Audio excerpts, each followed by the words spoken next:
All right, guys, I think we are ready to go.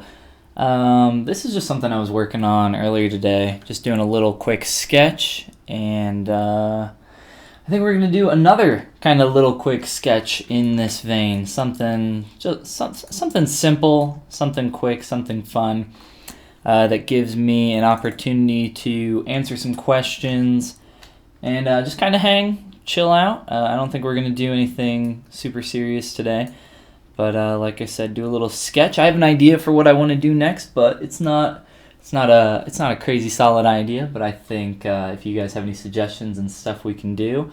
X Hudman says, Folly, what's up? I haven't seen X Hudman in quite a long time, so I am actually super excited now. X Hudman used to hang out on the Twitch streams way back yonder, and it's been, like I said, quite a while since I've done any of that Twitch streaming with a background guy, if any of you guys remember him. But yeah, let's just, I'm just gonna close this. I'm gonna kill it. Kill this little creature, and we can open up ZBrush again and go ahead and start fresh. Start on something new. You only ever stream while I'm at work. I'm sorry. I don't know what. Everybody's in different time zones, and it's hard to pick a time where, you know, the most amount of people. Maybe I should do like a poll of like when is the best time that everybody's available. I don't exactly. It'd probably be like 4 a.m. for me, and that's not. That doesn't really sound fun. Osit Anima says, afternoon. Good afternoon to you as well. Your poor boy background guy. Gosh, I cannot talk. Background guy just lives in my basement now. he's not here right now as well. He's off doing his programming job, but yeah, he's still developing games and stuff on the side. Maybe we can get him in here on a stream again. I think he would like that, and I would like it too. It'd be fun. It'd be a good time. All right, so like I said, I don't have a crazy solid idea. I just have an idea, a basic idea. Let me open up my chat window real quick. I am obviously very prepared for this. So let that open up real quick, and then I can actually open up some junk on my other monitor. Whoops, nobody look at this top secret password I'm about to type in here. If I can remember what it is. Let's try this one. Nope. We'll try again.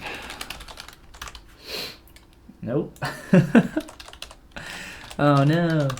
We'll get it eventually. Third tries the charm. There we go. All right. Cool. All right.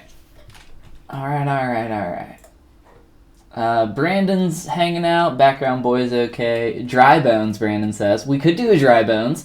I wouldn't mind doing a dry bones, but I want to try to do something of my of my own design here. Try to pull from a bunch of different sources and try to come up with something new. Dry bones. I do still want to make dry bones. You suggested that a couple weeks ago during Sculpting, right towards the end of it. But yes, I still do want to make that character. So grab our transpose tool and we can just kind of start doing some things. So my basic idea here is, I don't know if you guys saw that character I was working on before. I had it popped up at the beginning. I won't pull it back up, it'll take too long.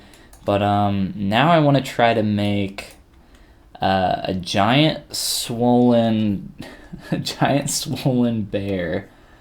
A giant swollen bear. Kind of Snorlaxy in a way, but I want to make him swollen because he's a balloon and he's like floating up in the air or something, and maybe he's got like a string coming down from here. So like I said, nothing like crazy. That's like my basic idea, and we can play with it from there. If I can find my brain is not working right now. There we go. That's the brush I wanted. So, you know, we can have our string and we'll play with some ideas and see what we can come up with. But nothing too difficult, right? That sounds pretty easy to do, but we can just kind of hang out, have a good time. I don't know if anybody, Brandon said, make your D&D character. That'd be fun. That'd be a good time as well. That'd be a couple week-long project for sure, depending on the style that we go for. But did anybody have the opportunity to watch any of the Pixelogic live streams over the weekend, or even attend the ZBrush Summit event in person? I unfortunately wasn't able to go in person this time. And if you guys missed any of the live streams that they were doing over the weekend, you can always go to excuse me, you can go to Pixelogic's YouTube channel, and they have all the videos up there. So I didn't get a chance to watch everything, and like I said, I didn't get a chance to go out this year. Next year, I do plan on attending. I would have really liked to have gone this year, but time and money and everything else just didn't line up quite the way we wanted. So, thankfully, Pixelogic is nice enough to kind of post everything online and do it that way. And not only that, the event is actually completely free to attend as long as you live in Los Angeles, or I believe it's actually Hollywood. Same, they're pretty much the same thing in my head. Craig, I was watching the summit for a few hours. What talks did you get to see, Craig? I was really interested in. I was actually really interested in seeing the Funko Pop talk, just because everything that I've heard personally about Funko Pop is that it's not a great place to work for digital sculptors, because it's like, I don't know if this is true, but this is just what I've heard, that it's very much like a sweatshop. Like I said, that's just, I won't say who told me that, but yeah, I was just kind of interested in seeing that talk. But they all seemed like they were nice. I don't know if that's a great representation of the organization, though. Funko Pop's pretty big. It seems like it's kind of dying out, though. I don't know if any of you guys collect any Funko Pops, but I don't have any personally. I'm not a huge fan of the style myself. If they were all a little bit, if the style was a little bit more general, instead of always being like the same exact base built on top of, I would maybe be a little bit more interested in it, but I'm just not, I'm not a huge collector right now. I used to be a collector of cards and stuff like that, but anymore I'm not a very big collector, especially of toys and that such, just because of money, and in terms of displaying them, I don't have much room for that either. Watching online, can't remember the names, no big deal. Let's see here. Right now I'm just kind of throwing in primitive shapes, trying to get an idea of what we want to do. Just trying to find a general direction. Don't need to be hyper specific quite yet. And honestly, as you guys know, this is pretty much how I start everything, right? I try to get all those parts and pieces in there and keep it primitive for as long as I can.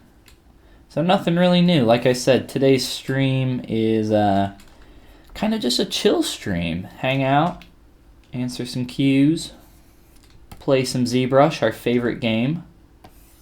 See if we can get a new high score in ZBrush. HUD Boy, especially if they're, well, I've got a couple of them. I don't see the appeal to collecting all of them. They're pretty similar to each other, yeah. Funko Pops is what he's talking about, especially if they're different figures of the same character. Yeah, that as well, for sure. The interview about the lads working on the new Battlefront. Yes, I'm sure there are a ton of people interested in game development that come and hang out here. I, for one, am as well. I pulled that in. Now I'm kind of questioning that decision. Let's go back. Just stick with that shape for now. So some slanty eyes, kind of like Snorlax. Like I said, I want to go for like a tired or sleepy bear, and Snorlax has he's kind of like a sleepy bear. That was like the first reference that came to mind. I was just like, oh, I'll make a sleepy balloon boy. a sculpt and chill, yeah. No, we need sculpture and chill, Netflix and chill. It's got to have the right syllables in there. It doesn't roll off the tongue quite as well. I'm waiting for the new game Anthem. Looks cool. I have not heard of Anthem. I'll have to check that out. Is that a first-person shooter, or is that maybe a different type of game? You know, pretty much all games. All AAA games are just first-person shooters anymore, right? Or at least that's how it was for a while. I never really got into Battlefront myself. I was always more of a Halo guy back in the day. I liked Halo a lot. I liked Call of Duty for a little bit. I played Modern Warfare. I guess is that 4 or the first Call of Duty Modern Warfare? I think that's Call of Duty 4 Modern Warfare. Whatever it is.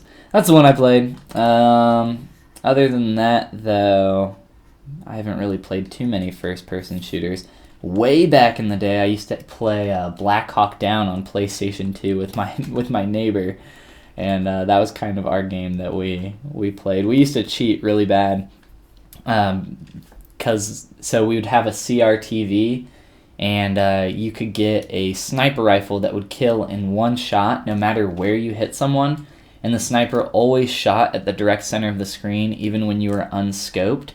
So what you could do was you could take a dry erase marker on your CRTV and put like you could like scope in and then put like a little black crosshair in the center of your CRTV and then like walk around and just no scope people with it, and it was called dotting. And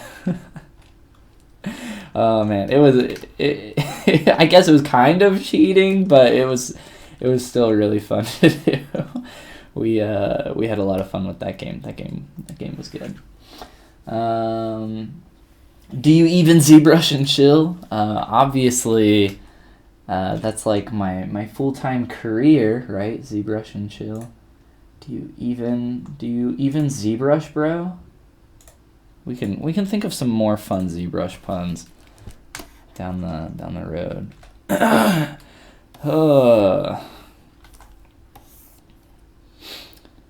So when I do something that's a curved tube brush and I want to mirror it, typically I don't keep my X symmetry on when I apply the stroke.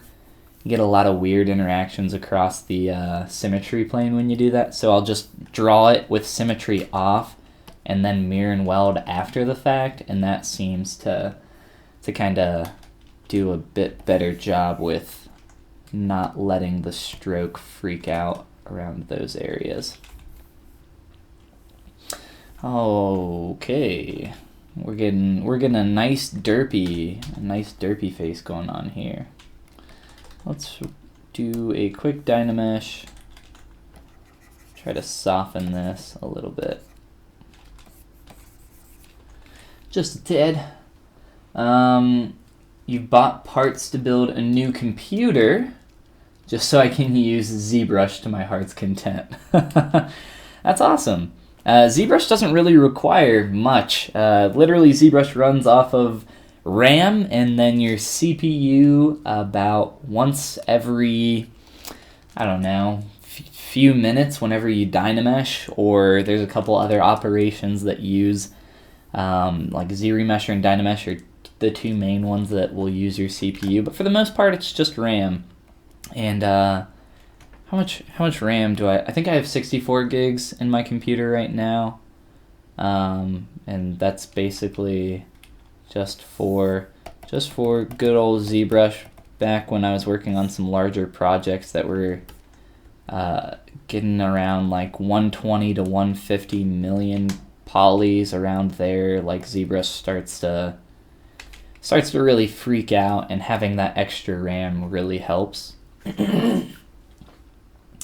Life goals right there. 32 gigs of RAM and 11 gig graphics. Damn, that's quite a bit. Also an odd number of RAM. That's unique. I think my graphics card, I think it's a 970. 980 was like the top tier 900 series, I believe. So I think mine was one below that, the 970, if I'm not mistaken. And that's somewhere between 2 and 4 gigs of RAM. I'm not sure off the top of my head though. What do we want to do here with this derpy face? With our derpy bear. Let's play around with separating some sections, some areas.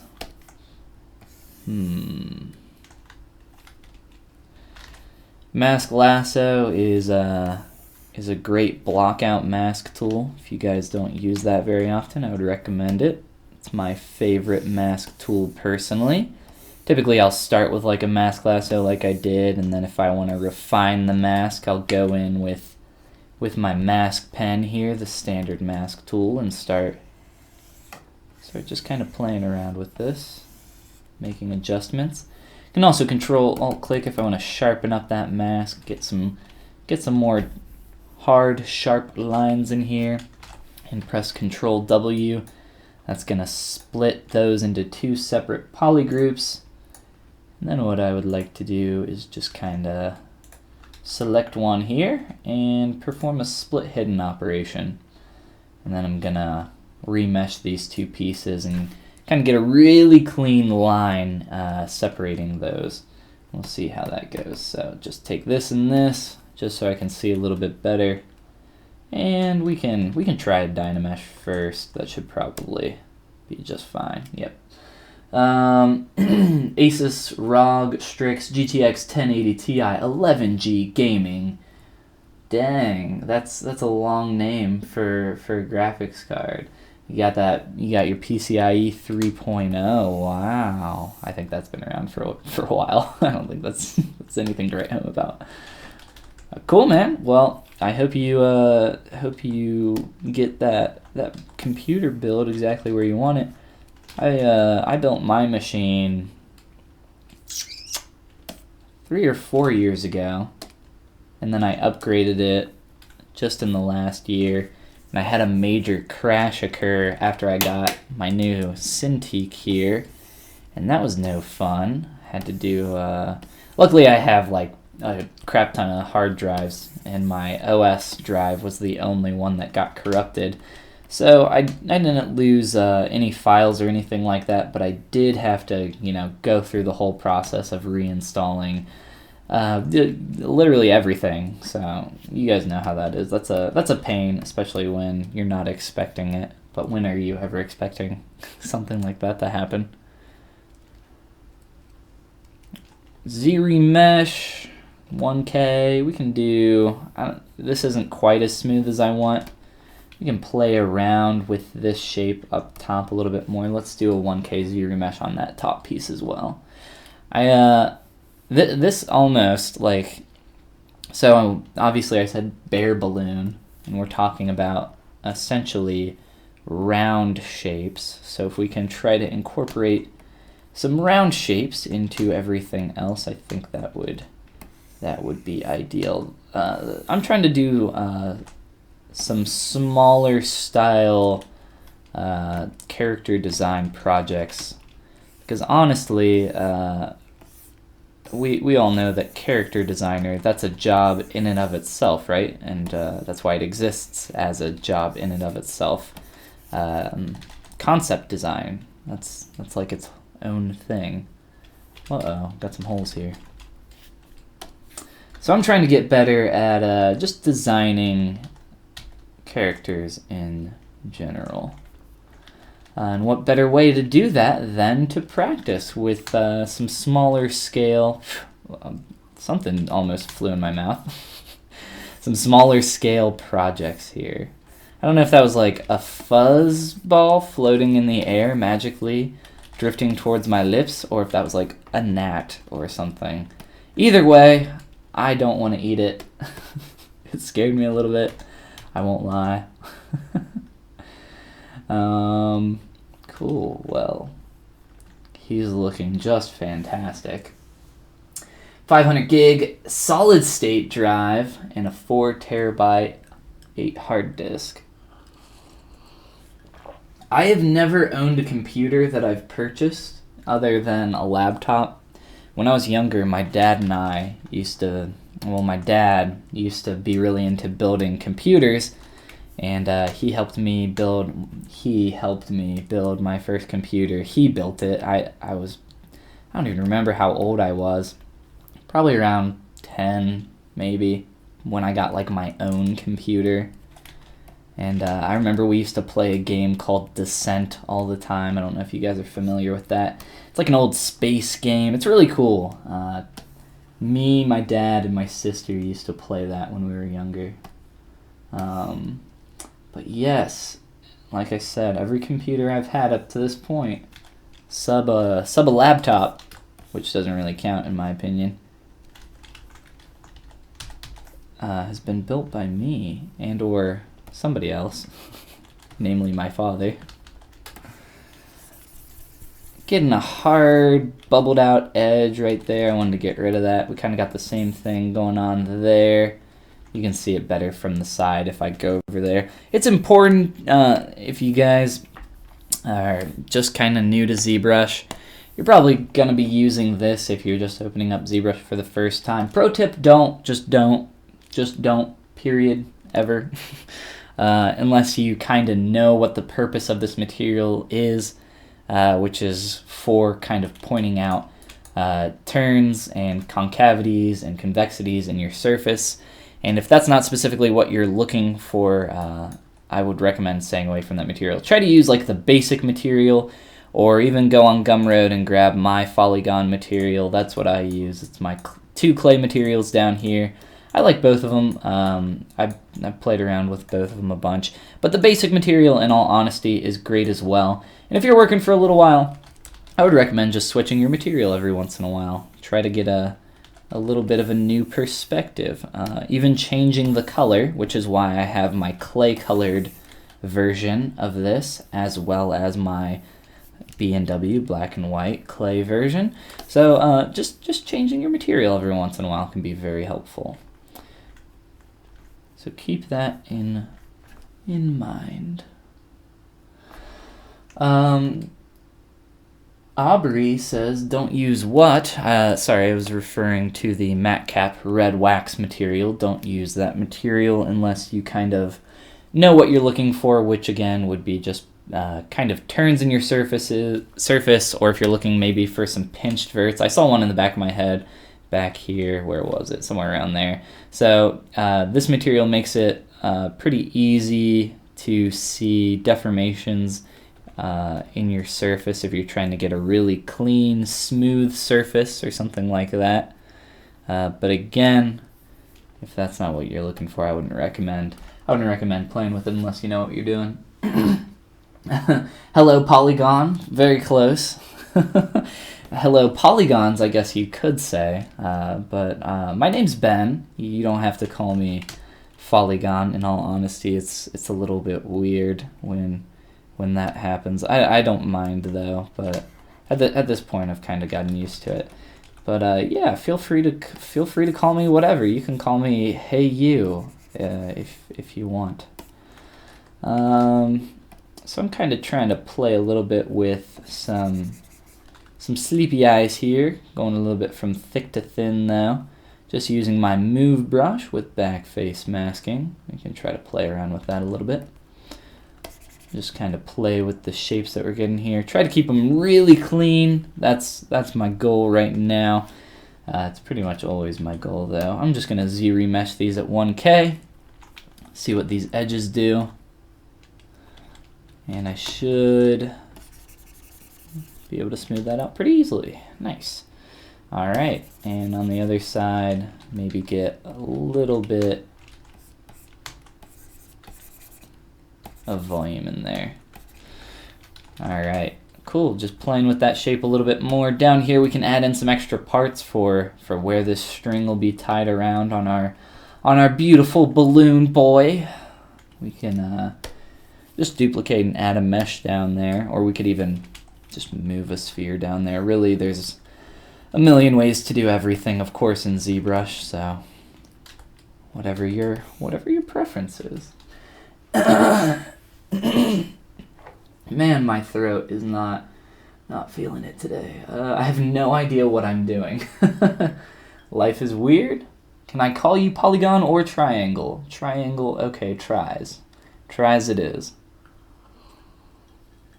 How about tries to be good at ZBrush? Tries to be gooder at ZBrush. There we go. I'll be updating my YouTube account later this evening. Tries to be good at ZBrush. All right, so I'm just playing around with creating that, little balloon end that you would see, the tied portion of a balloon. Play with this and maybe scooch down a little bit. And we can blend that into what we got here on the ball. We could also get a little bit of a knot in there. I'm thinking instead of this just round shape, though, I'd like to do something a little bit more distinct. Can play around with some shapes. I'm not sure exactly what I'm looking for quite yet, but maybe something a little bit more like that, just to give it some ruffles, or I don't know. Like I said, we'll play with it, but that's fine for now. It's not causing us any problems. Z-remesh that 1K. We'll just do. Actually, that's fine for now. So for the string, we'll have to wrap that around, of course, down there. Move that for a sec. Try to pull this out a little bit more. And then we're gonna need a knot, of course, for our beautiful balloon boy. Throw a little sphere down here. Transpose it into place. Use our move brush to adjust some stuff around here. And there we go, a little bit closer. And we'll do some more stuff up here. We can maybe mess with this shape instead of having it so round. We can play with some different shapes. As we know with balloons, whoa, I think we're gonna have to turn on dynamic or turn off dynamic. Balloons are a little bit more swollen towards the top, and I think honestly that'll be a little bit of a better shape. So we can do transpose, master, and go in there and kind of adjust everything at once, or we can just kind of move some stuff for the time, and then we'll just make some small adjustments and see what we can come up with. Organize these subtools a little bit. Aubrey says, I like your Discord server. Well, thank you. I love the Discord server. If you guys, anybody watching here is not familiar with the Discord server, it's just, there's a link in my About page on YouTube. It's a community ran ZBrush Discord server. There is an official ZBrush Discord server you can check out as well. I believe there are more people, or the community ran one is actually active, is what I like to say. People actually use that one. There's a lot of helpful people in there. If you guys have questions or want to get critiques, anything like that, go check it out. Tons of awesome people in there, like I said. If you're new to ZBrush and you have no idea what the hell you're doing, check it out, yeah. Or go watch my How to ZBrush series. That's always a good place to start as well. I like That's why I made it. All right, so get a little bit more of a balloon boy shape. I'm just using my transpose tool, and the reason I'm using my transpose tool is so that I can click this little white circle and kind of scale that a little bit more uniformly, a little bit more symmetrically. I could also come up here and do some radial symmetry. I think it's Y. This is, luckily for us, still on the correct axes. I haven't moved it off of that point. But if you do, and you still want to be able to use some radial symmetry, you can come up in here and turn on local sim. And that'll turn on the symmetry for that object, and it'll make it a little bit easier for you to work with. So I'm just gonna smooth this out using my alternate smooth very gently, as well as my move brush, alternate smooth. The poles are gonna, the poles are gonna make this a little bit finicky to work with. That's why I always say, you know, Dynamesh real low and try to get rid of those early. It kind of can be very helpful. Even lower than that, really, that's a pretty good amount of polys. So we still got that low poly. We could, at this point, if I try to Z-remesh this, holy crap, if I try to Z-remesh this, see if it freaks out. I think that's just because I have, let me turn off symmetry real quick and try it again. Yeah, so I'll do that with X symmetry on here in a sec, but this should be good. A low poly count like this with Dynamesh on. And I'll have to adjust some things here. We can grab our transpose scale tool, start adjusting this in as well. Whew. All right, cool. Now I want to make this a little bit more on the swollen side.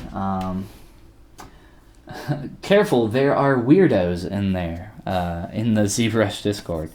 You know, everybody's weird in their own right. Everybody's got a little bit of weirdness. I am for sure a weirdo in my own way. Obviously, I mean, I look, I can't even argue the weirdos. Everybody's a weirdo. You're a weirdo. Not gonna lie, it's like a bajillion degrees in my room right now. I got a couple lights in here. I always turn off my AC and my fan when I record. Get a lot of humming and stuff from that in the audio. So I like to turn those off. And then I got some, like I said, some extra lights popped up around here. Keeps it nice and cozy. That's gonna be awesome when it's winter.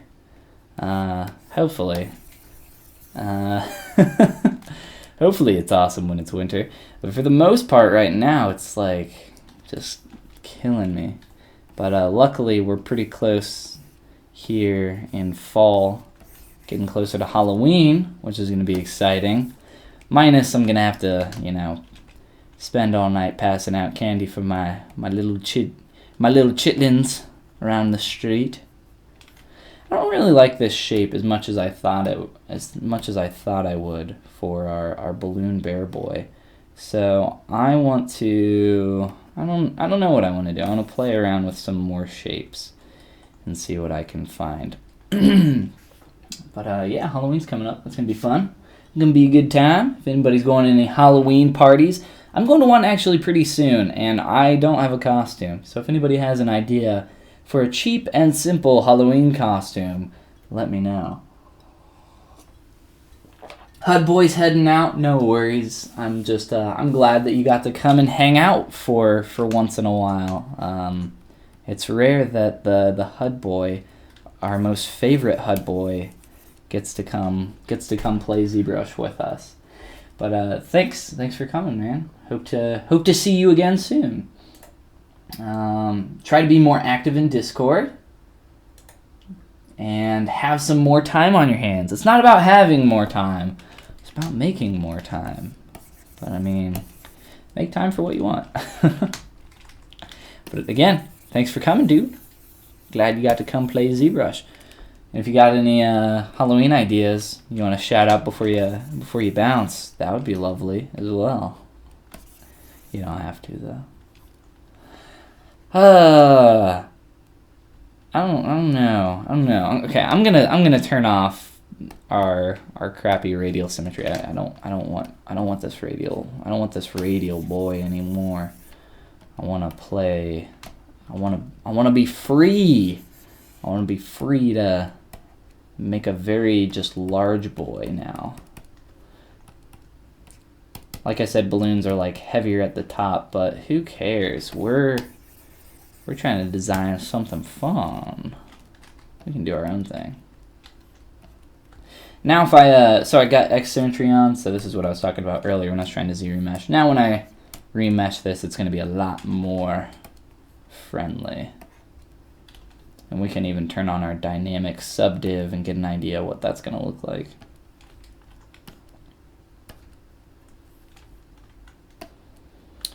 Play around with this. And the actual subdivision that you apply to your mesh versus the dynamic subdivision that you see, they're a little bit different. So if you want to get this exact dynamic subdiv applied to your mesh, obviously you just come into dynamic. You can mess with a bunch of different settings in here and then click apply and it'll do that for you. So if you notice like, oh, when I subdivide it actually shrinks my mesh down a little bit, and that's not really what I want, you can come in there and mess with those settings and try to get something a little bit different. Again, I want to maybe do something like I did with the top part of the mouth up here. Play around with that. I'm probably these are placeholders right now, but I'm probably going to do some kind of a subtractive method for a mouth. I don't want to just have a line on top that represents the mouth. I could, but I want to try to actually get something in here. What I could do is I'll probably end up splitting the mesh, but just like that to start to get that shape in there. Using my mask. I'm playing around with that. So that's one way I could do that. But like I said, I'll probably you know what? It's been a while since I've done this. You can just take your mask pen. Let's make that a little bit more clean. Mask pen. I'm gonna harden that transition up and move this in here. Hudboy didn't have any Halloween costumes before he left. I assume he's gone by now, but no worries, no worries. A Spartan from 300. I have let's see. I have 4 days to come up with a costume, and you want me to be a Spartan from 300? That sounds like that's not going to happen.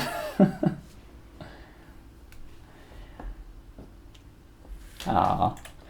Poor Hudboy had to go. That's alright. We'll see him again. We'll meet again one day.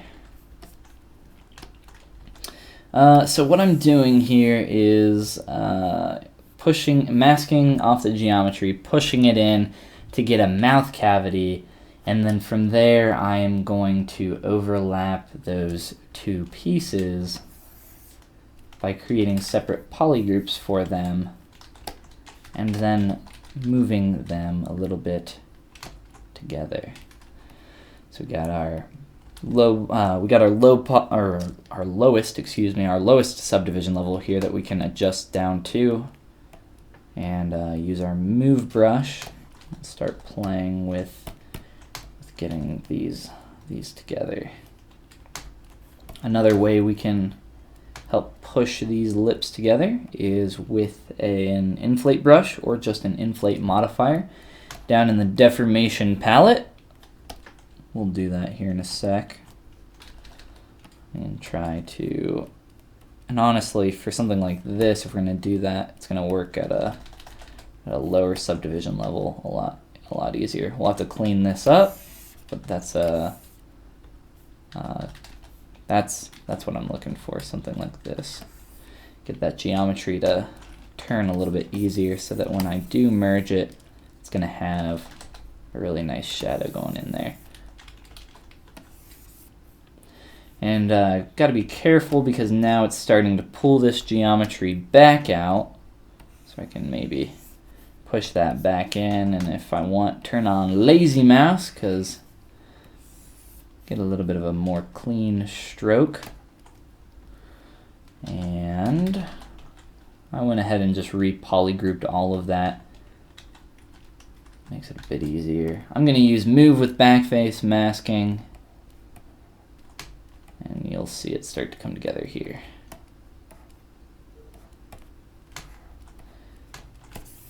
Try to get a really clean curve here.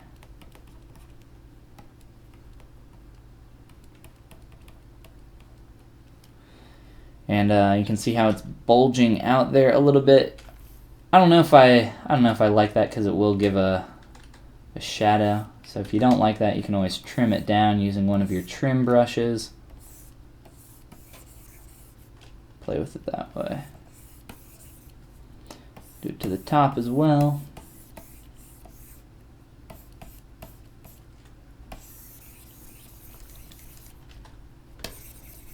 Got to be careful with that smooth brush, which I mention quite often, just because it can be very destructive if you don't know what you're doing. Spend a long time building up a form, and then all of a sudden you just kind of erase it all. So careful with that smooth brush. Use that alternate smooth as much as you can, and it should help you out.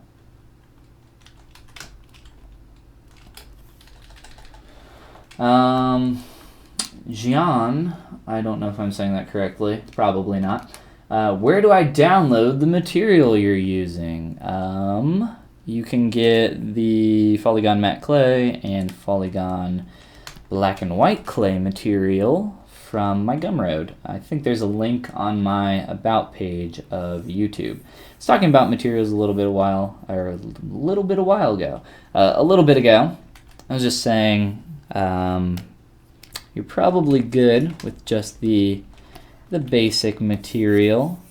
Definitely don't use that red wax material unless you really want to and you know what you're doing. But switch your materials often while you're working. These are pretty much the two that I switch between, as well as the basic material and basic material 2 on occasion, just to get a little bit of a different perspective on my shapes and forms and everything that's happening. But these are materials that I worked on for quite a long time, and yeah, now you can get them from my Gumroad or from my Patreon if you want to do either of those. But I believe there's a link in my about page on YouTube. I'm not positive. If there's not, just let me know and I'll hook you up with a link if you want to check it out. All right, so what do we got going on with our beautiful balloon boy here? We messed with the belly of the balloon a tad. Didn't polygroup that. Fun fact, if you mask something, I don't know if you guys know this, Control W will create a polygroup of that piece. I use that all the time. It's just a quick, awesome way to get some polygroups really quick. Dynamic again. Dynamic draw size. So we're a little bit out of ZBrush's scope. So we want to be able to turn on dynamic so that we can make our brush larger than we would normally be able to do. You have to double click that. It used to be shift click, but now it's double click if you're using 4R8 P2. Once you come in here and have dynamic on, which it's on by default, you'll notice that your brush size always stays the same no matter how far or how much you zoom in on your model. So if I make it this small, when I zoom in, it's still that same size. If I don't have dynamic on, I make my brush, let's say, as about the size of his belly here. Not quite, but pretty close. And I zoom in, my brush is the same size as it is in relative to the screen. So zoom out, it's a lot larger. So dynamic is on by default. Your brush will always be the same size relative to your geometry, which is how I like to have it most of the time. But every once in a while, you know, you got a specific purpose, like you need your brush to be larger. That's typically the case where I need to change it. But yeah, play around with that if you aren't familiar with it. It's very helpful. It's been around forever. All right, 1 second here.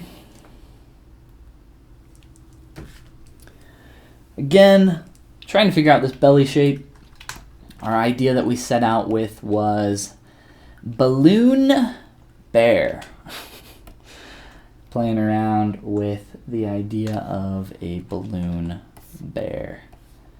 Just seeing what we can come up with. It's a chill day of sculpting, having some fun, answering some of your guys' questions, and trying to practice designing something a little new.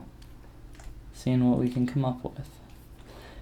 And while I'm doing all of this, feel free to shoot your cues in the chat, and I'll get to as many as I can.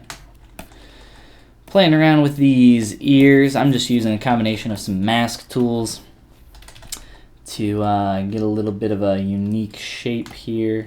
I don't think I pushed this far enough, but we don't. If I don't need to undo, I won't. We can just adjust what we have and work with it from there. And then maybe try to get these a little bit better. The more I look at this, the more I just want to completely change it. And instead of thinking of balloons in the traditional sense of being very round, I'd like to make him square. I'd like to make him a square boy.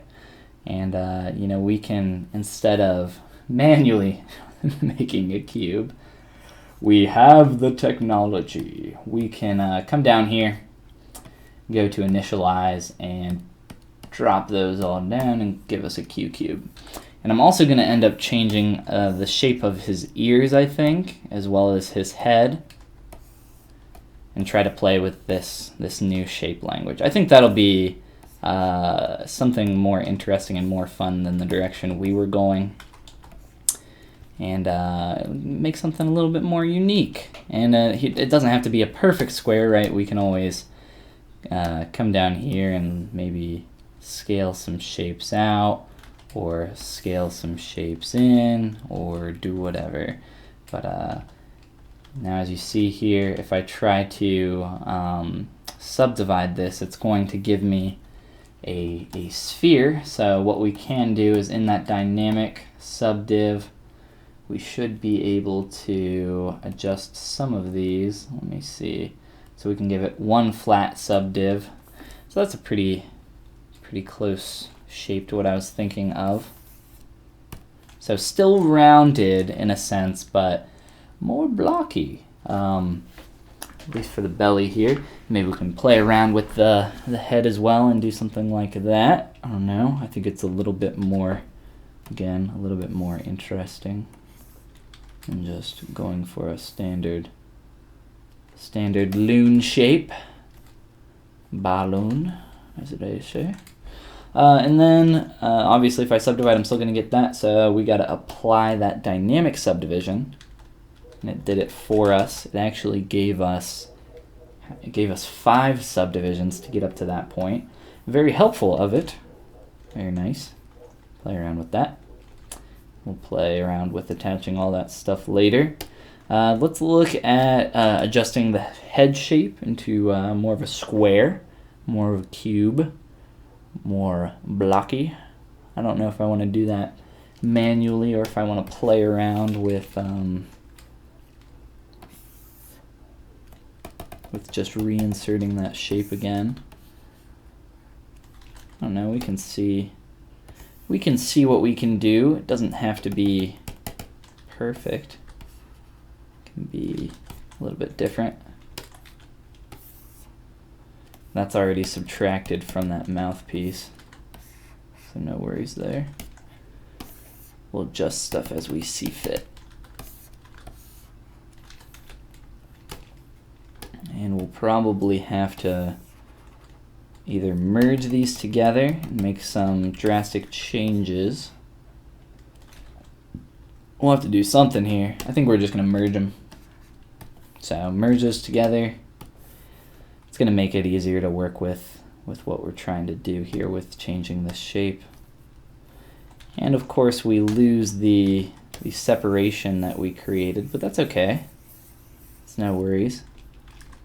It's not hard to regain that shape. It literally, if I wasn't talking, it would take me, 5 minutes to recreate that. I'm going to use my pinch brush. Pinch, pinch, pinch.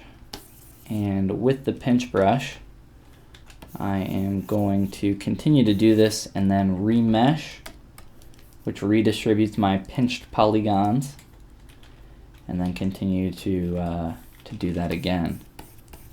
So I'm going to try to get some roundness in here like I was saying previously, but for the most part try to keep it blocky. So down here we have a rounded cube, right? Well, let's try to get something a little bit similar up top.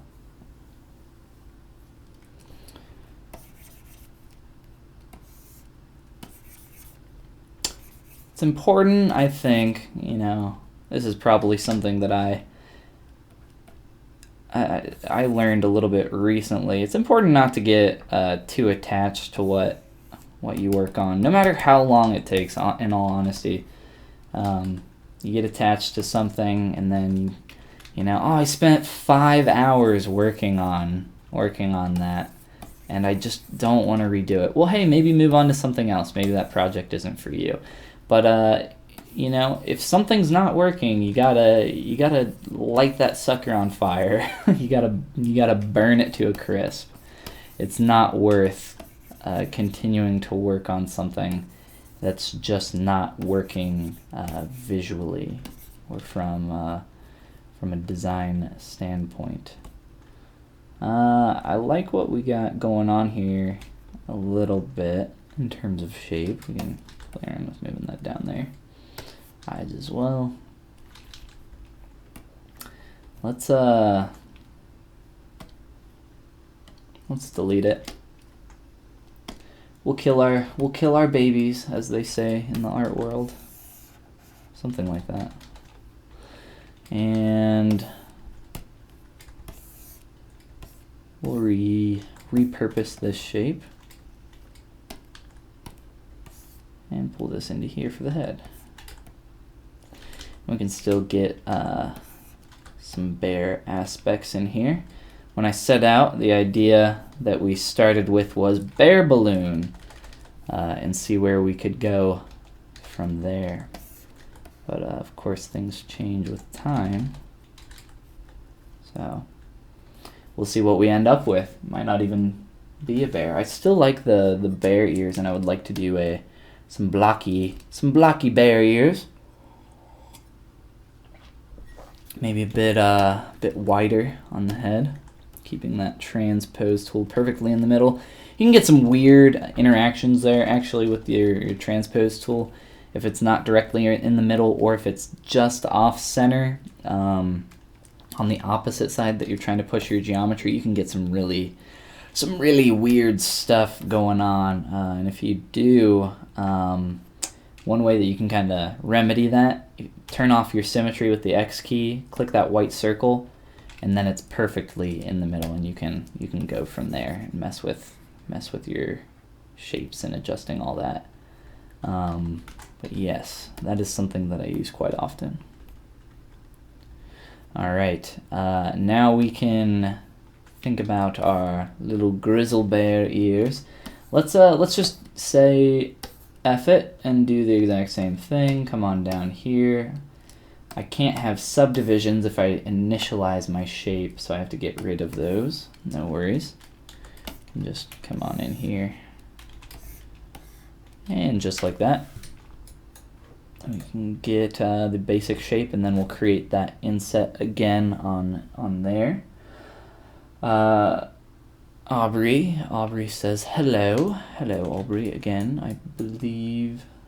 Unless you're not saying hello to me, which I guess not. For those that are just popping in here, been saying that we're working on a bit of a new idea, new concept, trying to create something completely new, just with the idea of bear balloon. That's what I started off with, and go from there. So I don't know exactly what we're going to end up with here, but we're just kind of chilling out, playing in ZBrush, and you guys can feel free to shoot any questions my way if you got any. But yes, today is more of a chill day in the ZBrush world. Let's keep this in the middle. And now what I would like to do, quick save real quick. Quick save real fast. I'm gonna bevel this edge. You have to be really careful with ZModeler and symmetry. It's not a fan of some of the interactions that you can create in here. If you have your symmetry on and you try to add an edge loop right in the middle, you can very often, a lot of the time, crash ZBrush just by adding a poly loop. And that's not a good time. That's not my favorite thing that ZBrush does. So the reason I am creating these shapes here, and it's strange that that didn't carry all the way through on that poly loop.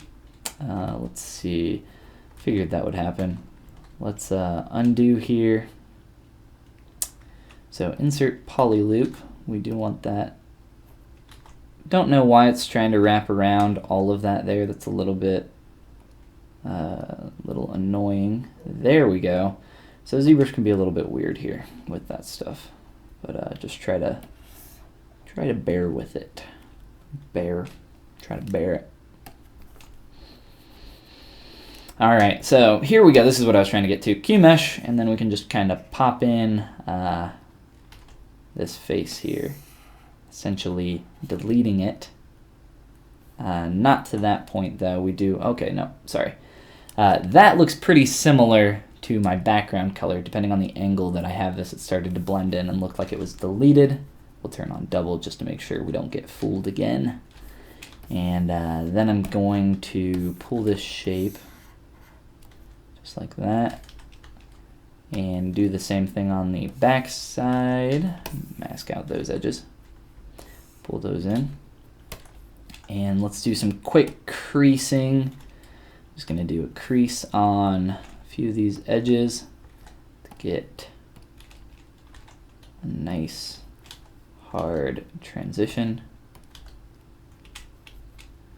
And our X symmetry is, of course, not turned on for some reason. We forgot to turn that back on. No worries, we'll just redo that real quick. Get this edge here, here, and here. And want that to be a little bit rounded in the back. A little bit rounded here. There we go. That's a lot closer to what we were looking for. We can turn off our poly frame so we can kind of get an idea of what that looks like a little bit better. Now we can adjust the shape a little bit more now that I have the basic portion here done, and move this into position, and we can mirror it across to the other side. So smoothing that out, let's play around with, whoop, lost our symmetry again. Hit that X key to turn your symmetry back on and make these adjustments. Pull this in, pull it down. Awesome. And what we can do is we can actually subdivide this a couple times just to get it up to a higher res, and smooth it out a little bit, just ever so slightly, depending on what kind of result we're looking for. And we can get some nice clean bevels in there. We can adjust some of these a little bit more if we want to. We can add manual bevels if we would like to do that. There's a lot of stuff that we can do here to kind of control our shape a bit more. So I think I'd like to do that. Maybe try to throw in a bevel or two just to see what we can get. All right, so ZModeler brush. Grab our bevel and just try to get a general shape in here. I'm gonna readjust this. Try to make this a little bit more clean. Beveling with the ZModeler tool can be a little finicky depending on where you try to bevel the edge. You can decide to go a different direction. As you can see here, I want to take this point and I'm just going to manually adjust that. And of course, when you bevel, you lose your creased edges, so you're going to have to redo that creasing if you want to get that back in there. Let me go ahead and try to grab that ZModeler brush and bevel this backside as well, and go back through and clean up some stuff with some creasing again. And we still got our sim on, so we should be good in that regard. So that bevel, you know what, actually, instead of beveling everything, because I want every edge to be hard here for the first few subdivs, I'm just going to divide, and I'm going to turn off the smooth modifier here and just divide maybe like 4 times. We'll see if that's good. And then from there I can do some normal divisions. So instead of 4, let's do 3 without it on. And then 1, 2, a few more with it on. See what we can get. I think that looks pretty good for our purposes here. Play around with getting that into a nice position and have a nice, clean, somewhat hard surface shaped blocky ear. And then you can mirror and weld, but we do have some subdivs, so that won't work. But of course we can subtool master mirror across the x-axis and it'll get all our subdivs in there for us. Let that do its thing.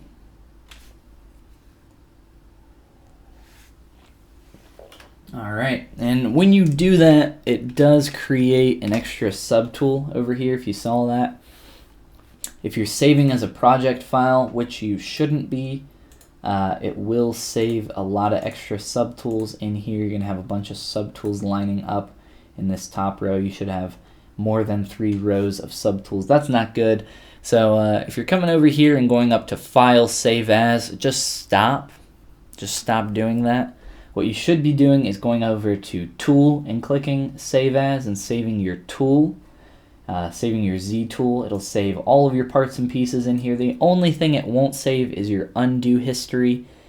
If you want to save as a ZBrush project, your file is literally going to be about 10 times the size as if you were just to save your Z tool. So I highly recommend that you just save your Z tool if you're not familiar with that. There's a video I talked about it recently showing an example if you're interested in looking at more stuff like that. I can't think of the video off the top of my head though, so no worries. Save as a Z tool, not as a ZBrush project. Honestly, when I used to work full-time on toys, we would get some files from some people as ZBrush projects, and we would kind of just laugh at them because it's kind of like a noob thing to do, and it's kind of embarrassing when someone sends you a single Z tool as a ZBrush project, and there's no reason to do that. Especially when they're like emailing, like trying to send it through Dropbox or some file transfer service, and the file is ginormous, and you're like, why is this a 2 gig file for a 4 million poly mesh? It's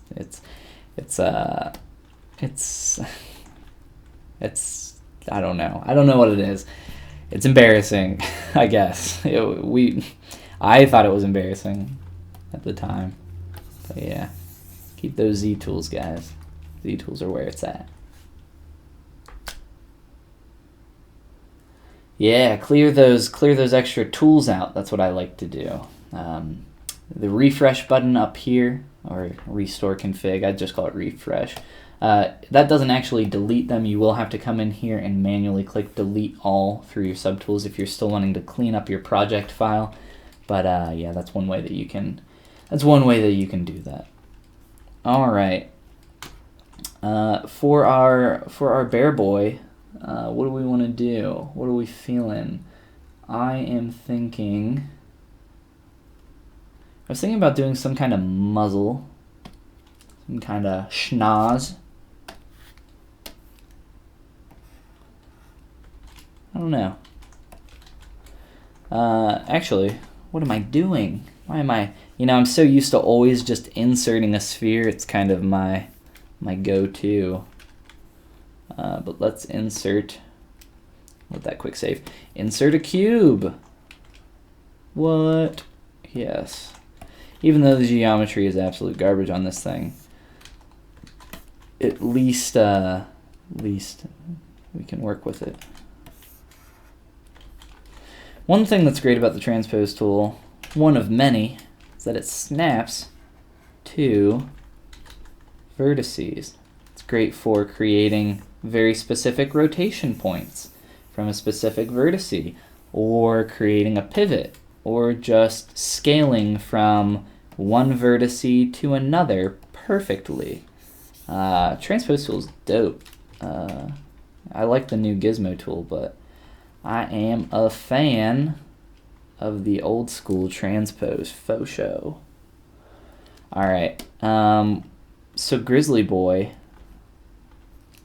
I'm going to duplicate this, and I'm just going to play around with a quick kind of separation here. Whoa, got so many polygroups going on. Just Control W to get rid of all those.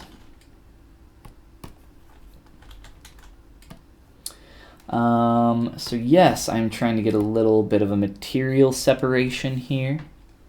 If I try to do this, add a 1K ZBrush, same for the top piece, just so it holds its form a little bit, and then we'll get this nice clean separation in here. Just a really quick way to go about this.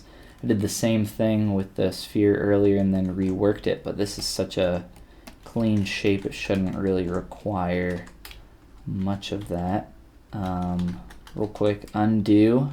So I'm just undoing that so I can get back to this poly group, and then control clicking with my transpose tool to mask that shape and pull it out. Very, very nice. And then ZBrush. I was thinking about keeping the poly group there, but let's try it without first. I think that's more what I was looking for. And I can smooth out some of that edge since it's a little hard. And kind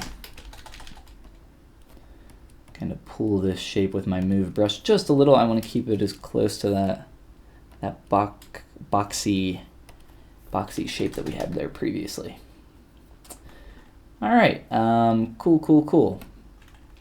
So now for our muzzle, we could even start plopping some colors on here really fast if we wanted to, or just switching up your materials. One thing I like to do when I'm working, if you notice these paint brushes on, and your mesh is looking like this, where everything is pretty much the same shade, I like to keep all that turned off so that I know what mesh I have selected. Makes it a lot easier to work with, in my opinion.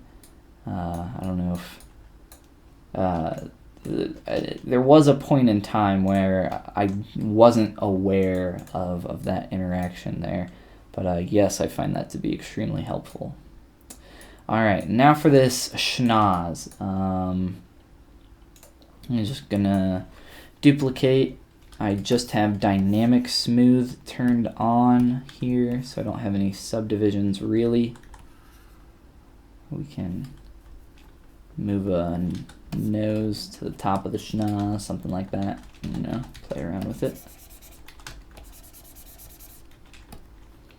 As well as this shape here. Just trying to smooth that out a little bit, round it out, keep that basic cube shape, but also round it out. 1K ZBrush. I don't want to do a 100 poly. Well, maybe I do. Let's try a little bit lower, around 0.5. I still want to keep that basic square shape. Yeah, I think that worked out pretty well. So we'll do the same thing up here then. 0.1 about. Try to keep that basic shape. I have to move some of these verts.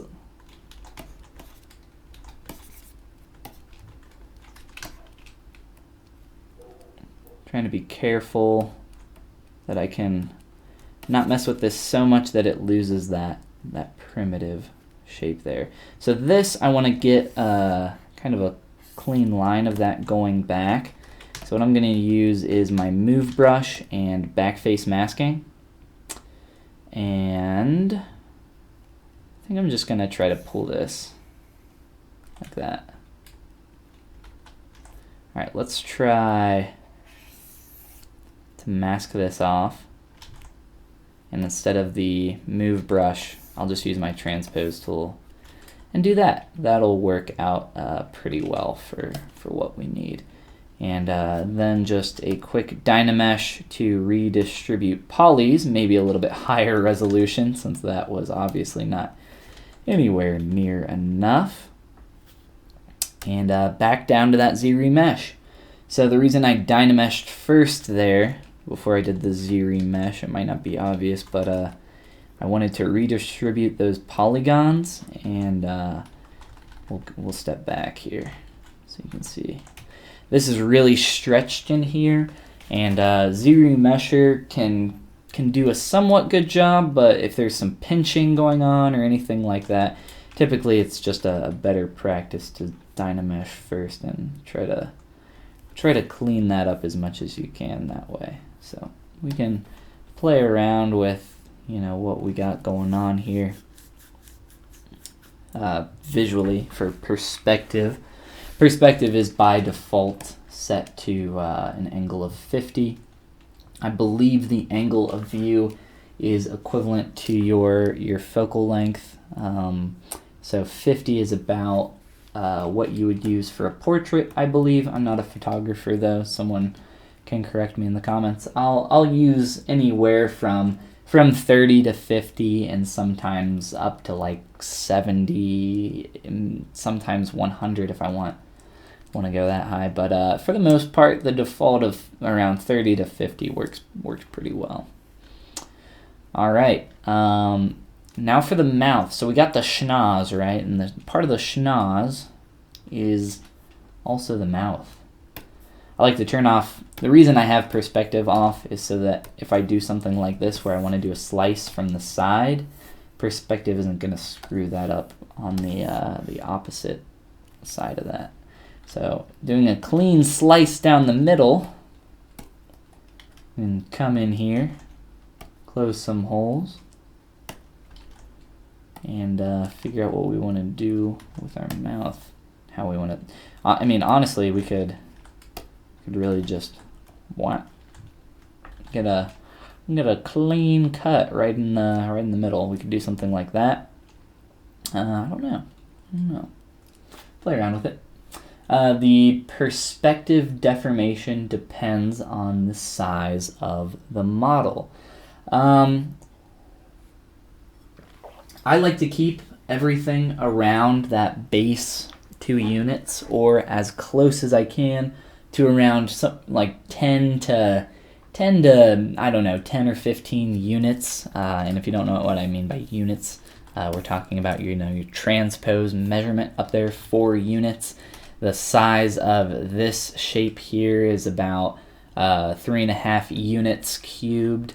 3D models don't work in like OBJs don't work in inches or millimeters or feet or meters or anything like that. They work in units, and the program that you put them in interprets them as a particular unit. So I think Maya's default unit is centimeters. I like to think of ZBrush as using inches. So if I export anything from here, I'll export it as me thinking of inches. Or if I want to, so like I'll work on something in inches just because I live in the US and that's what I'm used to and that's what I understand. And from there, it also keeps it closer to that 2 unit length or 2 unit measurement, unless I'm working on something life size, which I used to do a lot of that as well. Yeah, and then from there, if I want to export in millimeters, which is often the case for 3D printing, right? I would just come on down into export, set the scale to 25.4 inches to millimeters. And now when I would measure this with my units, I would get this in millimeters instead of inches. You can also do 2.54 or whatever you want to do to convert that to whatever measurement you want. As long as you understand, there's a lot of weird stuff going on with the export panel, and when you export stuff and when you import models with the export scale modified, you can get some really strange interactions. I've been wanting to do a video on that for a while, but honestly, I don't think it's like a very particular thing that if you're 3D printing a lot, which is what I used to do on the daily, if that's like not your purposes, then it's really not that helpful for you. So I don't want to make a tutorial for like one person. But if a lot of people are looking for something like that in the future, then hopefully that'll help. ZBrush has made it a little bit easier somewhat for us with the 3D print hub up here, but at the same time you have to kind of understand how ZBrush works and your workflow before you even get to a point where you want to export your 3D model. So real quick here, Z-Room Mesh, keep groups. I'm actually just going to leave that like that for now. Let's do a similar thing that we did with the head, that separation. Delete this mesh. Slice curve, delete lower subdivs. Separate our body out. Of course, we have too many polygroups. Separate our body out. Turn on double. Makes it a little bit easier to see. I wish double was just on by default all the time. Love seeing those back-facing polygons. Wish I could see more of them. It's kind of why I have this quick menu here that I can just pop up anywhere. I have a bunch of stuff in here that I wish ZBrush just kind of did. But yeah, I'll do that manually. It's fine. I got it. Don't worry about it. I'll take care of it. All right, so remesh this belly, our belly boy, and I think we can start adding some colors in here. Once we start adding some colors, things will start to come together a little bit better visually with our bear balloon boy, and we can start connecting some parts and pieces. Let's see here. Katie says, Ohio gozaimasu. Nihongo, never mind. I doubt anybody here speaks any Japanese. Deformation depends on size, blah, blah, blah. What's the good size for a character in ZBrush? Correct perspective. Gosh, I don't know. Like I said, try to keep it as close to that 2 units as possible. Because everything in ZBrush works best around that 2 unit scale. I deserve all the personal tutorials. Try scaling them to be realistic, 6 feet or 182 centimeters from head to toe. Works best. Yeah, you can do that, but like I said, I like to keep things around that 2-unit scale in ZBrush while I'm working. But if you're making something for 3D print, typically I'll work in real-world scale on my model, because perspective, like, it matters, yeah, but it doesn't matter so much that it outweighs the fact that I want to have my mesh at the correct scale and be ready for me to export that and print it. Speaking of which, I have a Bean 3D printer coming here in about February of next year, which I'm pretty pumped for. The Bean 3D printer, it was actually a Kickstarter printer. Normally, Kickstarter printers are a no-no. Just for future reference for all of you, I would not recommend kickstarting a 3D printer. But these guys are the same guys that made the Titan and the Titan 2, if you guys are familiar with those. They're DLP machines, I believe. But this is an SLA 3D printer. It's pretty small. It was kind of priced respectively as well for the size that you got. But yeah, coming in February, I'm pretty excited for it. Hopefully no delays or anything like that.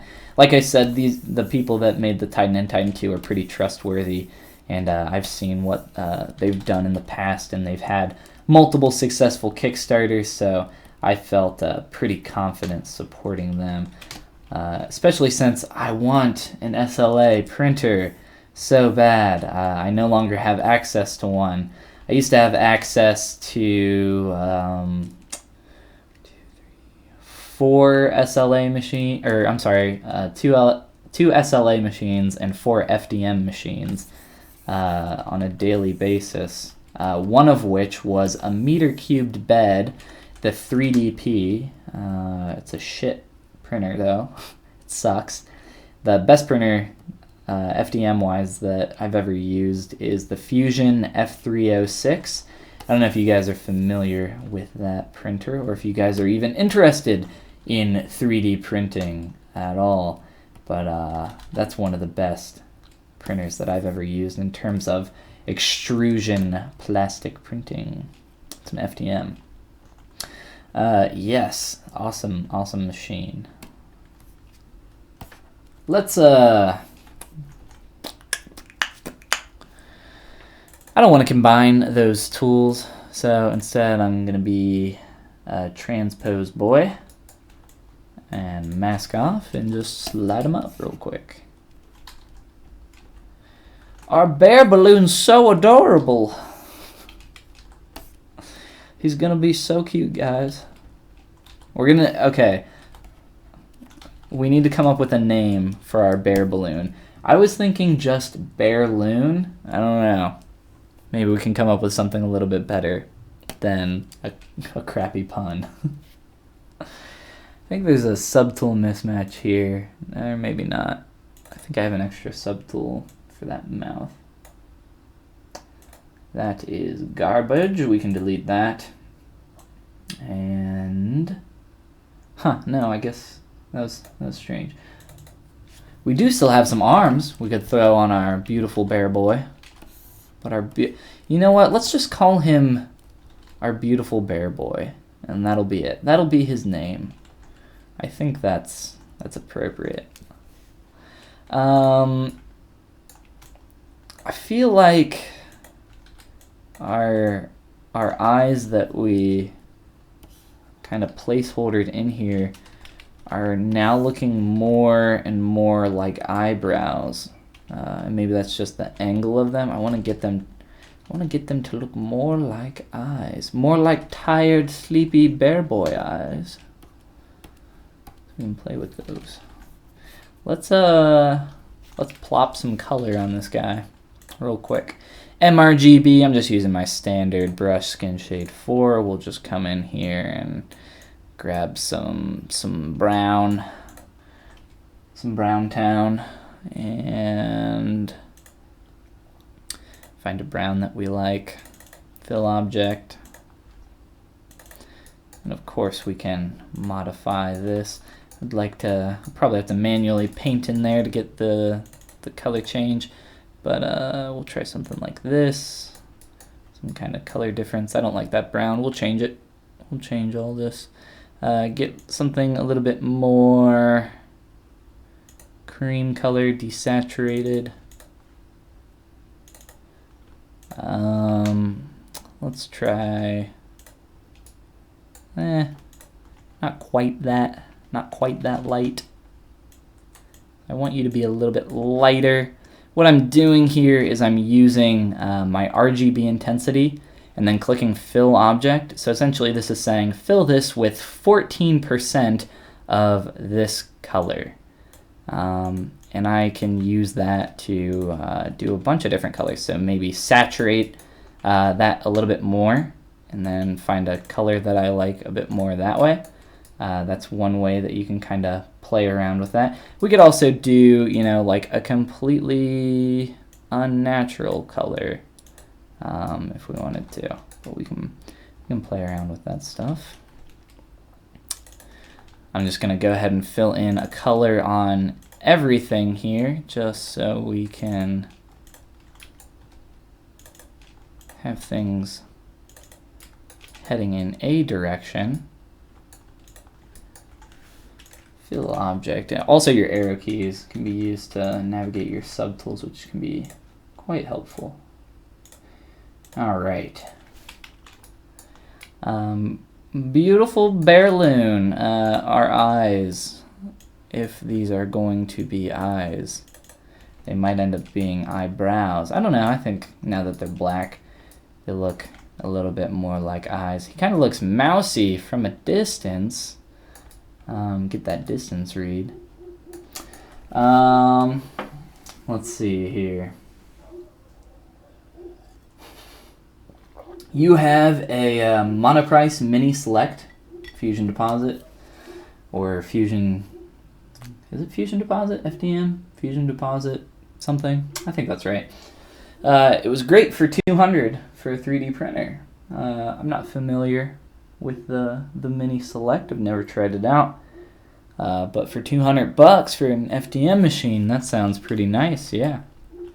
But I've worked with FDM quite extensively, and SLA as well, and I definitely wanted to get my hands on an SLA machine and get to a point where I can start printing some stuff and maybe selling some stuff in the future. I think that would be fun.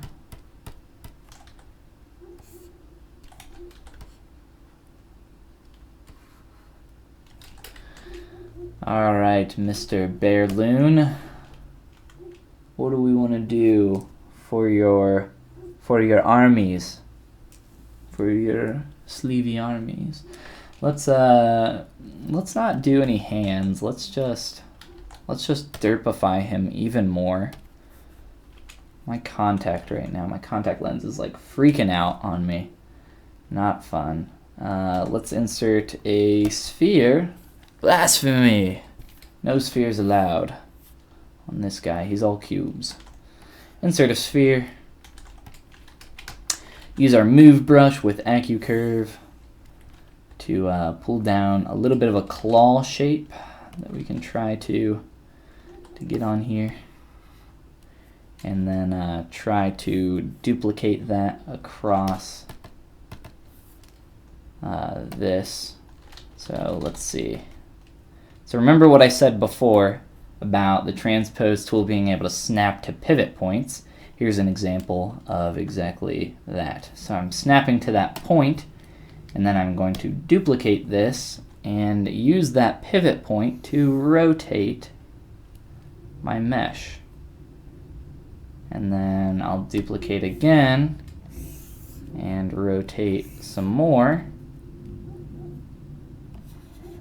and get another. And it's not as clean as we would want because the angle wasn't correct.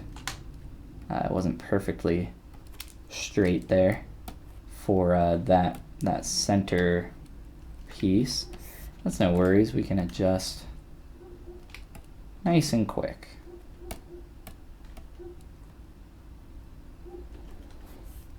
Get some simple claws, or whatever we want to call them. Just want to fill in some color on those. Fill in some polys. Get rid of that crease up top. Transition that a little bit better. And let's give him maybe, I was thinking maybe like a palm shape.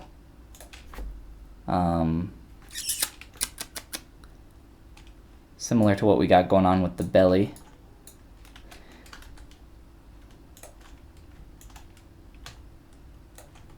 Maybe just something like this.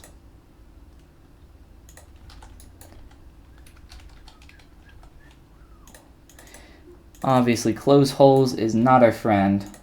He likes to change colors on us. Give me that close holes. Fun fact, Dynamesh can only remember one of two things. Your vertex color, aka your poly paint, or your poly groups. It cannot remember both. So if you're wanting to work with poly paint and poly groups, you're going to be having a bad time while trying to Dynamesh. So definitely try to keep that in mind for your workflow. Mesh contains no polygons on the other side. Oh no. Alright, that's okay. Deformation, mirror and weld.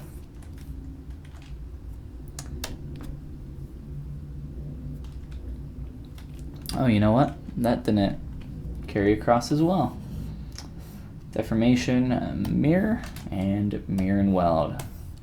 Same idea there.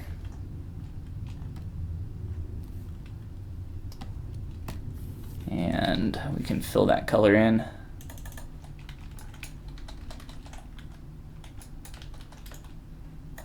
Smooth it out just a little bit, soften that shape.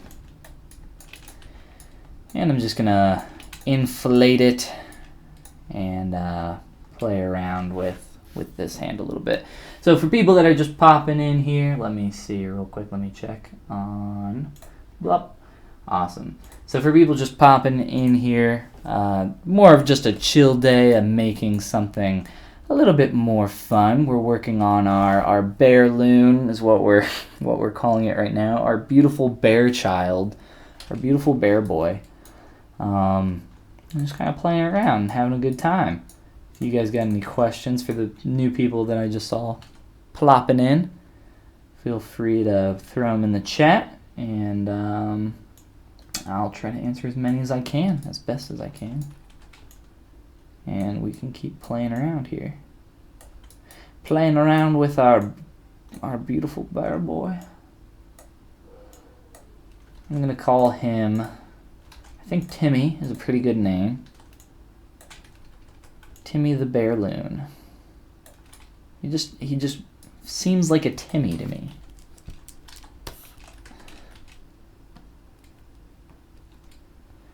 Alright. Fun fact, transpose tool, you don't have to just rotate. You can also use the move option as well in there. Oh no, we don't want to look at Timmy's butthole down there. His balloon opening. It's indecent. Let's inflate just a tad here. And back up to these arms. Give me a ZBrush of 1K. And that's probably going to reapply the color. So we're going to lose that. But we'll grab that real quick. If you are working in ZBrush and you have the ability to store two colors here at once, I don't know what this exact brown is. Well, you can always hold or press the Z key while hovering over anything. I'm sorry, the C key, not the Z key. C, and it'll select that color. So I can select black, my background, I can select colors in my UI, I can do it from the color wheel over here. I can literally, anything in ZBrush, it will select for you. But I want this brown right here. So grab that, subdivide up, fill that color in, please. And yeah, you know, it would be awful if our beautiful bear child popped himself with his sharp claws. So maybe he doesn't have sharp claws. Maybe he doesn't, because that just wouldn't be very fun for him. I just see a terrible situation in which our beautiful bear boy pops himself, and I would be very sad if that were to occur. So, you know, we'll soften him up a bit and maybe try to spread these out a little bit better. All right. Beautiful. He is, like I said, looking fairly mousy. I don't know if that's a good thing. Maybe he's a mouse now.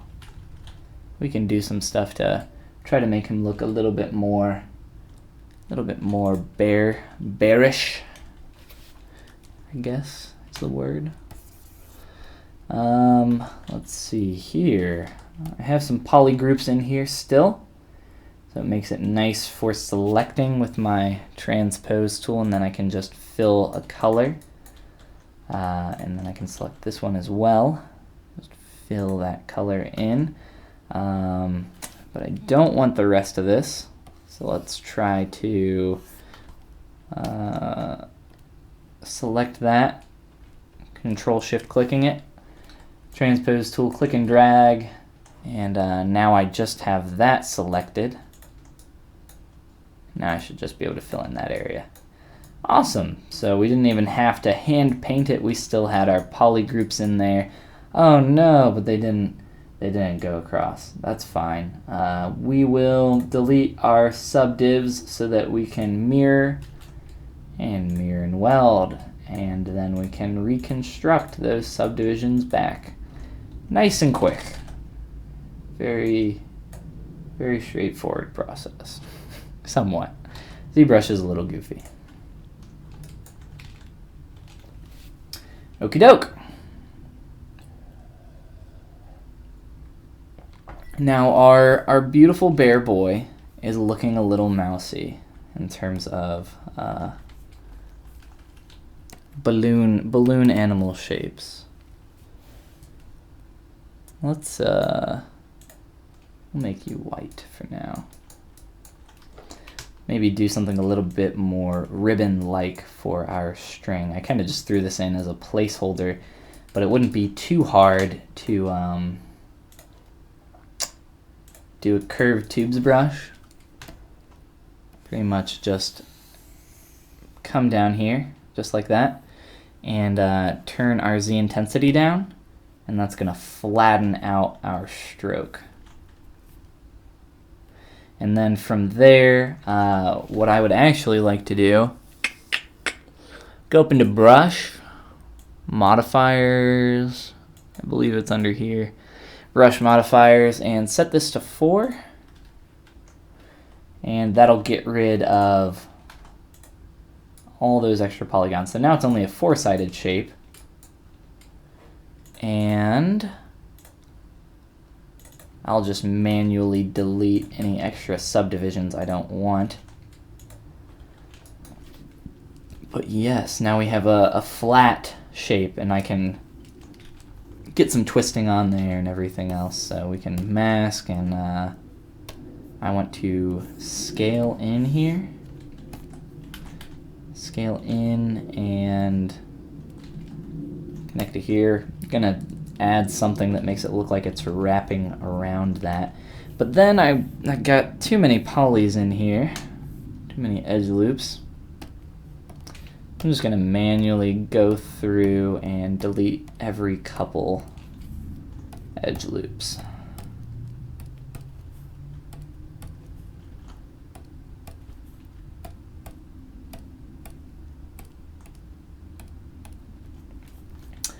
Beautiful. And from here, now we can add some twist. We can do whatever we want. So Control click after masking. That'll soften our mask for us and allow us to add some dope twist going on in here. And we can adjust this mask a little bit and continue to do the same thing at different portions. And one thing that's going to be helpful here is subdividing. And our shape isn't going to be exactly what we want, but this technique isn't actually, so we're not actually going to keep these subdivisions. And you can if you want, but the main thing that I'm trying to get here is just a twist. And those subdivisions helped me clear that mask out a little bit better. So now I have those. I can maybe come in here and make some big sweeping gestural changes, just like so. Got a nice twist going on there. And step on back down and delete higher, because I would like to crease my edge loops here around the side. So come in here, hover over the edge, crease, edge loop. I'm going to hide that. Actually, I'm going to hide this one as well. So now when I crease, we're not getting that going up to that point. I would also like to move that edge to be flat there. Shoot. And down here as well, we'll do the exact same thing. And I'll have to move that and adjust it just a little bit. Awesome, awesome, awesome. So now we have those creased, and now with a quick press of the D key, we can kind of see what that'll look like. And we can, we have a pretty good start there to a nice clean shape, and we can start to play with that a little bit more as we go on. Let me check how we're doing on time real quick here. We have 144. So we've been going for almost 2 hours here, so I have about 10-ish, 15 minutes left where I'll hang out, ZBrush and chill, as we were saying earlier, as I think Brandon, I don't know if he's still around, as he kindly suggested. So if you guys got any questions before we part ways, throw them down in the comments, or chat, whatever it's called. The text box, put them in the text area.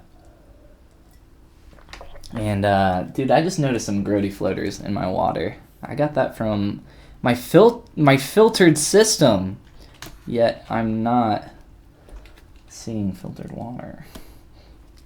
All right, so I want to throw some eyes on here. We got our little slants. Maybe those are just eyebrows, right?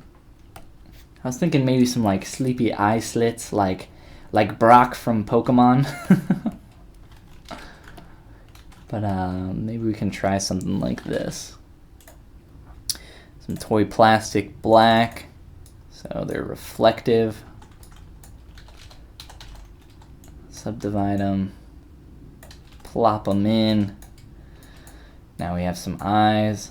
But now you're not going to be able to unsee this. So like, oh, they just look like they could be sleepy eyes. I don't know what I like more.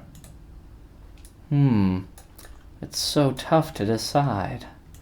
A cool thing if you're trying to scale some stuff up with symmetry and it's scaling out like that and you don't want that, you can turn on local symmetry and then it'll scale a little bit more uniformly, which can be quite helpful. Yes, I love far out derpy eyes. The farther out and the more derpy they look, the better, in my opinion.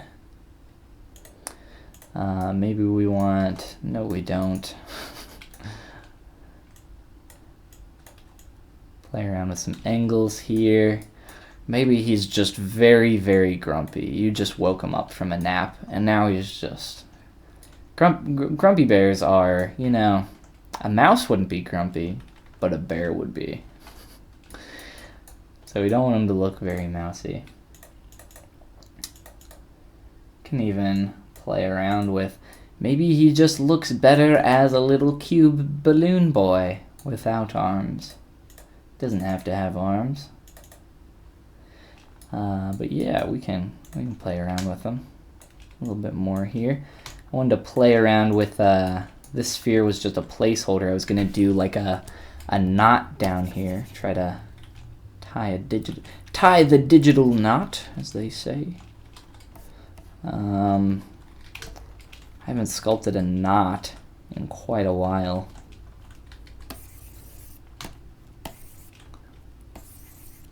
But can just play around here. I'll have to turn off symmetry, and I don't know if we...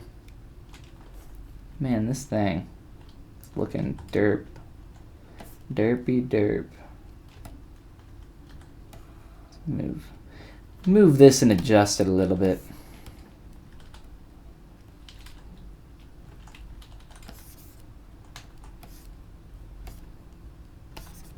Honestly, I think this is fine for the style that we're going for. So simple. Also, you know, following the rules of top to bottom design there, kind of the upside down pyramid-esque idea of have all the visually interesting portions at the top of your character, and the bottom, you don't want to have that kind of drawing the focus. But with the string here, you know, we just want it to be a quick glance down understanding, and I think adding any more detail here would go against that idea. Just going to use backface masking to even the shape out. And whoa, press this up against the body a little bit better, and I think that's good. And for here, whoop, we'll fill in that color. MRGB, fill object, good to go. Subdivide this a few times, and I'll adjust this string. But yeah, I don't know, other than that, thanks for coming, guys, and hanging out, having a chill ZBrush sesh, just having fun. Get our quick save in there. Good timing, ZBrush. You know what? You're good at quick saving after all. I thank you for your quick save feature. Actually, ZBrush's quick save is awesome. It's like the one thing I wish other software would incorporate. Just like a little quick save button up there. Photoshop. Does a decent job at you know, saving after a crash or anything like that. ZBrush 408p2, honestly, like, best version of ZBrush ever when it comes to crashes. If you crash, it'll do a fairly good job in my, like, from the time I've been using it since its release. It'll do a pretty great job at saving your stuff as best as it can. But yeah, I think that's it for our beautiful bear balloon boy Timmy. Yep, I don't have anything else. Thanks for coming, guys. I'm out of time. I gotta get going. Thanks for coming. Thanks for hanging out. I don't know if I'll work on our beautiful Timmy here anymore, but I had fun. Thanks for coming, hanging out, asking questions. And I'm going to try to stream tomorrow as well around the same time. So if you guys are free, be looking for that. I'll post on Facebook or Twitter or whatever before I go live. And with that, I guess I'll see you guys on the next stream. Again, thanks for coming.